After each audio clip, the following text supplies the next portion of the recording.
Hello, Assalamu alaikum. This is Ranjeet, manager, learning and development and co-author of the book Winning It Together. और आज जिस topic में आपसे बात करूंगा वो बहुत ही ज़बरदस्त किस्म का टॉपिक है। जितने भी लोग आजकल इस कोविड के दौर में रिमोटली या फिर ऑफिसेस के अंदर काम कर रहे हैं, वो कोविड से पहले या कोविड के बाद या नॉर्मल ज़िंदगी हो या किसी भी ज़िंदगी में अपना वो जीवन गुजार रहे हों, ये थ्योरी एक्स के लोग हर जगह पाए जाते हैं और थ्योरी वाई के लोग भी बहुत सारी जगह पाए जाते हैं। तो इन लोगों को मैं जो टैग लगाता हूँ उनको बोलता हूँ ये वो पर्सनैलिटीज़ हैं जिनको कहा जाता है below 100%, equal to 100% and above the 100%। ये तीन तरह की पर्सनैलिटी में बीच बीच में आपको एक्सप्लेन करता जाऊंगा, लेकिन आज फोकस है किस पे? थ्योरी एक्स पे। और थ्योरी एक्स के अंदर 5 तरह के बिहेवियर्स पाए जाते हैं और उन बिहेवियर्स पे डिसाइड किया जाता है कि इनके साथ लॉन्ग रन में, लॉन्ग टर्म में काम करना है या नहीं। अगर मेरे जैसा बॉस उनको मिल गया तो लॉन्ग टर्म तो दूर की बात है, शॉर्ट टर्म में भी काम नहीं कर पाएगा, because I take decisions on the basis of this behaviour. और शिव खेरा की बात मैं बार बार रिपीट करता हूं, हर वीडियो में तकरीबन इस बात को मैं आपके सामने लेकर आता हूं कि people are hired on the basis of knowledge and skills, but they are fired और demoted on the basis of their behaviour and their competencies. तो थ्योरी एक्स के अंदर ये 5 बिहेवियर कौन से जो एक किस्म की पर्सनैलिटी में पाए जाते हैं? पहला उनका है एटीट्यूड। पहले जब इंटरव्यू देते हैं अपना बिहेवियर बड़ा अच्छा शो करते हैं, अपनी नॉलेज को बड़ा अच्छा एक्सपोज करते हैं। स्किल के बारे में जब बात की जाती है वो एक्स्ट्रा ऑर्डिनरी परफॉर्म करते हैं। इंटरव्यू के बाद जब उनका प्रोबेशन पीरियड होता है तभी भी उनकी परफॉर्मेंस सेटिस्फैक्ट्री होती है। 4 तरह के लेवल्स ऑफ परफॉर्मेंस को बहुत सारी किताबें लिखती है, जिसमें क्या होता है पुअर परफॉर्मर और satisfactory performer, a good performance और एक्सेलेंट परफॉर्मेंस। तो ये लोग क्या होते हैं? सेटिस्फैक्ट्री होते हैं। उनका ऑर्गेनाइजेशन कहती है छोटी सी तो लेवल है, ऑफिसर लेवल तो है, इसको अंदर आने दो, काम हम सिखाएंगे और आहिस्ता आहिस्ता काम सीख जाएगा। लेकिन नहीं, उसके दिमाग पे, उसके अकल पे जो बचपन से ताला लगा हुआ है, जिस ताले को कभी खोलने की कोशिश नहीं की है, ये लोग कहते हैं बिलो 100% काम करो। 100% काम मिलता है तो 80% काम करो। अगर 100% काम मिलता है 50% काम करो। अगर सारा काम आज कर दिया तो कल क्या करूंगा? और अगर 2 दिन में पूरा काम कर दिया तो पूरा हफ्ता क्या करूंगा? These people are called below 100% personality. उनकी परफॉर्मेंस लेवल स्टार्ट ही 50-60% से होता है।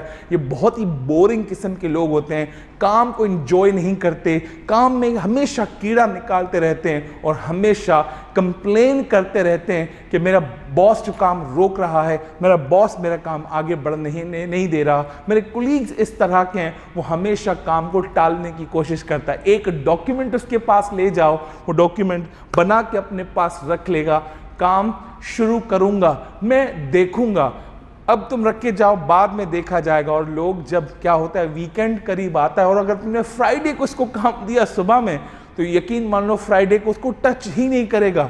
ओ मंडे को आपको जब टाइम आउट होने लगेगा तब जाके आपको रिस्पॉन्ड करेगा। What is this? This is behaviour from the people.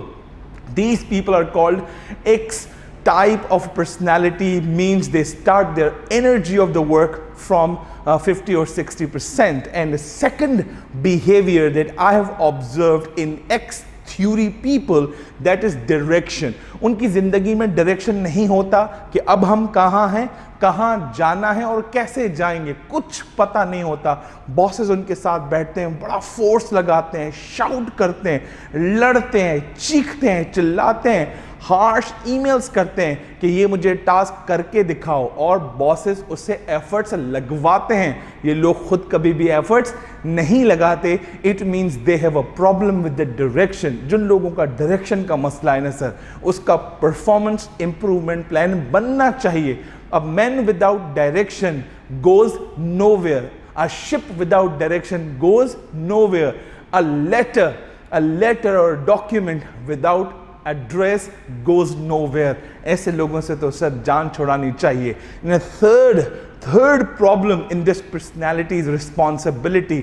जिम्मेदारी एक ऐसी चीज है जो हमेशा दी नहीं जाती बल्कि ली जाती है। वो जिम्मेदारी लेने से घबराते हैं। उनको कोई एक्स्ट्रा टास्क दिया जाए तो मौत पड़ जाती है कि नया टास्क करना है, क्योंकि जितना काम का बर्डन, वर्कलोड और असाइनमेंट्स आपको मिलती जाएंगी, ऑर्गेनाइजेशन उतना आपको रिस्पॉन्सिबल और ओनरशिप का टैग लगाएगी। और यकीन मानिए स्किल के बाद, नॉलेज के बाद उन लोगों की ऑर्गेनाइजेशन में वैल्यू होती है जो खुद भी जिम्मेदारी लेते हैं, खुद भी ओनरशिप लेते हैं, खुद भी रिस्पॉन्सिबिलिटी लेते हैं और अपने टीम से भी कहते हैं please take responsibility, please take ownership. क्योंकि ओनरशिप एक ऐसी चीज है जो आपको प्रमोट होने से, आगे बढ़ने से हमेशा हिम्मत और आपको सपोर्ट करेगी कि आप आगे बढ़ जाएं। उसी ऑर्गेनाइजेशन में भले नहीं आप घर में हैं, जिम्मेदारी लेते हैं तो अच्छे बेटे माने जाएंगे। अगर आप घर में जिम्मेदारी लेते हैं तो अच्छे स्पाउस माने जाएंगे। If you take a responsibility in friendship, you will be termed as a responsible friend. You can earn this tag. If you earn this tag, you become one of the most sweet person in all people's life where you belong to.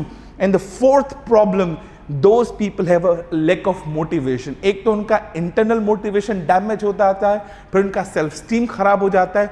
वो कहते हैं भाई रघुपति राघव राजा राम जितनी तनख्वाह उतना काम देते तो 35,000 रुपये हो, 35,000 में क्या मुझे इतने काम कराओगे क्या, देते तो 40,000 रुपये हो, इतने काम करूंगा क्या। उनका स्टाइल ही ऐसा होता है, they always count the workload in terms of money, they always count the workload in work performance in terms of incentive.